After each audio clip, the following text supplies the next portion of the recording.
Viral London cake যদি আপনি এখনও বানিয়ে না থাকেন তাহলে এই রেসিপিটি দেখে কিন্তু ঝটপট বানিয়ে ফেলতে পারবেন। একটা মিক্সিং বোলে 2টা ডিম, 1 কাপ চিনি, হাফ কাপ তেল, হাফ কাপ বাটার মিল্ক, 1 চিমটি লবণ দিয়ে একটা হ্যান্ডউইচ দিয়ে খুব ভালো করে ফেটিয়ে নিয়েছি।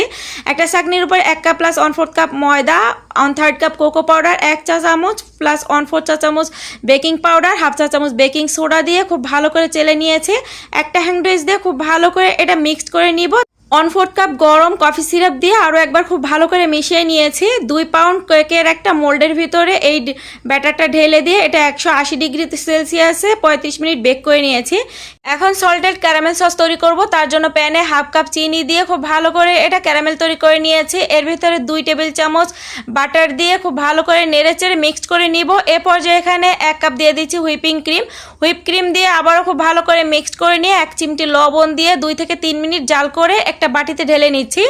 সসটা রুম টেম্পারেচারে আসার পরে 1/3 কাপ বরফ ঠান্ডা হুইপিং ক্রিম, 2 চা চামচ পাউডার মিল্ক দিয়ে ইলেকট্রিক বিটার দিয়ে আরও একবার বিট করে নিব। আর এটা দেখতে এরকম ক্রিমি হবে।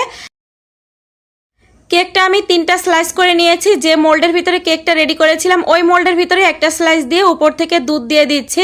দেন ক্যারামেল সসটা এর ভিতরে দিয়ে খুব ভালো করে স্প্রেড করে দিব। ক্যারামেল সস দেওয়ার পরে উপর থেকে চকলেট গানাশ দিয়ে দিচ্ছি। আমি এখানে মিল্ক চকলেট ব্যবহার করেছি, আপনারা চাইলে কিন্তু ডার্ক চকলেটও ব্যবহার করতে পারেন। তারপরে কেকের আরেকটা স্লাইস দিয়ে দিব। দেন আবারও দুধের সিরাপ দিয়ে দিব।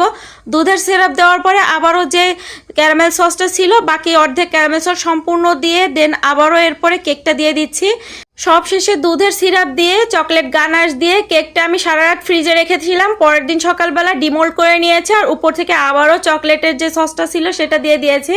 দেখতেই পাচ্ছেন মাশাআল্লাহ ভাইরাল লন্ডন কেক কিন্তু রেডি। আর এই কেকটা কিন্তু অনেক বেশি চকলেটি, অনেক বেশি ক্রিমি।